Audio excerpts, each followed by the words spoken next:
Welcome to Dementia Care, one chat at a time. I'm Janelle, an occupational therapist and founder of Connection 8. And hi, I'm Nicolene and I'm all the way in Adelaide and you are in, I am in Sydney. yeah, you're in Sydney, so that's why we have to do it like this. Oh, yes. But Nicolene, this podcast is all about real conversations in dementia care, whether Yes, you're a family member, a professional, or just someone looking to understand more. Because dementia care isn't just about what we do, it's about how we connect. And in each episode, we'll explore practical ways to build better relationships, communicate with warmth, and create moments of joy, even in the hey, hardest times. So today we're diving into a really important topic, one that can make us pause and reflect on how we provide care. In dementia care, our actions and choices can fall into three different categories: neglect, care, or abuse. And sometimes the difference isn't as obvious as we think. Like positive approach to care framework helps us understand that neglect isn't always intentional, abuse isn't always deliberate, and care isn't just about meeting basic needs. It's about preserving dignity and connection. So, Nicolene, I have a question for you. sure. When you first started working in dementia care, was there ever a moment when you realized that well meaning actions could sometimes cross into neglect or even harm?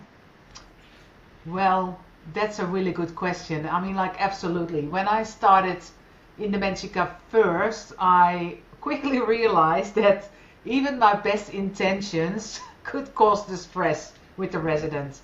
Yeah. Simply because I didn't fully understand what the person was experiencing. Mm. And there was a moment that's really stuck with me was when someone didn't want to get out of bed. And we kept offering help and respecting the choice by, not pushing because that was taught like, Nicolene, you can never push this resident if you gotta respect their choices. I'm like, okay. The resident was soiled by the end of the day, like three Yeah. o'clock, still in bed, and I had to Yes. hand over. We've been many times, and yeah. So, but looking back, just looking like seeing and accepting their no wasn't actually really always the best support. So that taught me that respect means seeing the person, understanding their needs, and adjusting the approach. So I am passionate about shifting it, doing it with instead of doing it to, and the connection comes first, Janelle. I So agree. when we hear people say that person-centered care is always respecting the person's choice, even if it means doing nothing, but when does respecting a no turn into neglect, Janelle? Wow, that's a very good question. We Yeah. could go very deep, but I'll use our PAC card, positive approach card here. The neglect you mentioned about, saying no or being client centered, because we want to be client centered and respect the person's choice. And if the person is saying no, we could just say, I'll respect that, but then it could fall into neglect, as you mentioned. Yeah, The I mean thing the is, resident in bed, in a wet bed. yes, the thing is, being client centered is more than just respecting the no, because that no can mean that the person is not really understanding what we are trying to do together, because you mentioned we are going to do with the person, not to the person. But Yes, to build that connection, you have to change how you communicate. If yes, the way you're communicating the person doesn't really understand, and if you are afraid, the first thing you're going to say is no. So it's not really being client centered here. because of a lack of my skills on how to adapt my approach and the way I provide care, then I'm gonna fall, I would say, into neglect. Into neglect, that whole, it's out of balance.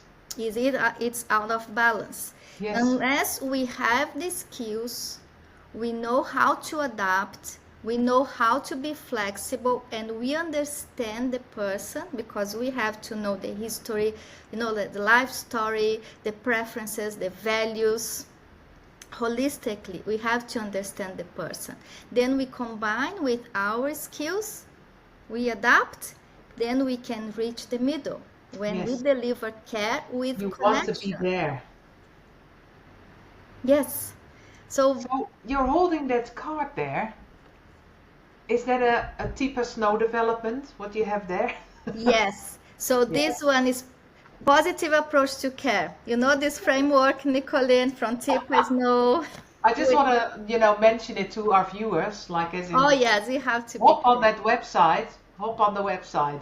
Or we could even include the link on Yes. our notes, That'll be great. because the PAC team, or we call them the PAC, right? That's Positive approach to positive care. approach to care, PAC. I think they are coming to Australia in Yeah. June. Well, I think they are. They are coming in June. The PAC team is on their way. Oh, I'm so Yeah. excited. And I think this approach really helps us to, that's why I'm passionate about this approach, because it gives us practical tools Yes. on how to understand and how to adapt the way we deliver care. So Yes. that's why I was like holding the card and Good. because But it's a really good visual, Janelle, because you can see you don't want to be in the red, you want to be in that green part. that's where you right. need to be. You don't Even want to the be in color dark. is good, right? Yep. Green is good, green is go. On the traffic lights, green is go. You're good. I really want to say one more sentence, and I thought about it last night because I knew this was going to be the subject. So I thought, what am I going to say to empower you guys at home?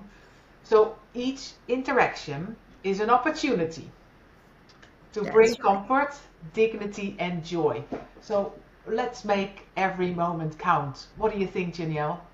Oh, it's fantastic. Yes, the relationship, as Tipa mentions, has to be the relationship you have in the moment, and every moment counts. Absolutely. So I And also have a message to finish our podcast today.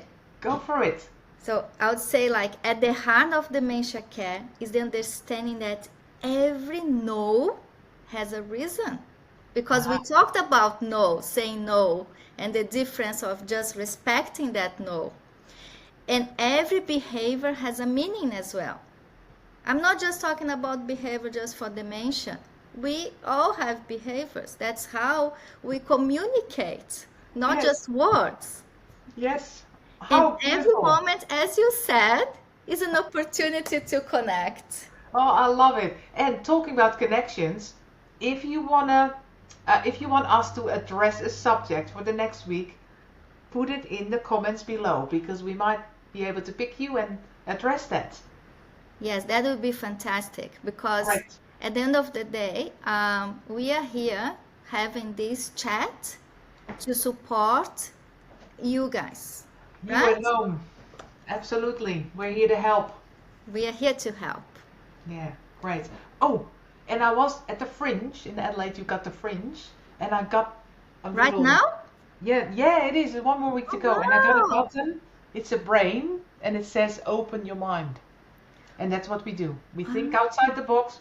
We open our mind about dementia. Wow, I love that, Nicolene. Good. Good. Well, see you next week. Yeah, so thank you very much. Put the comments down below. Yeah, Look and at this see here. you. Bye. Bye.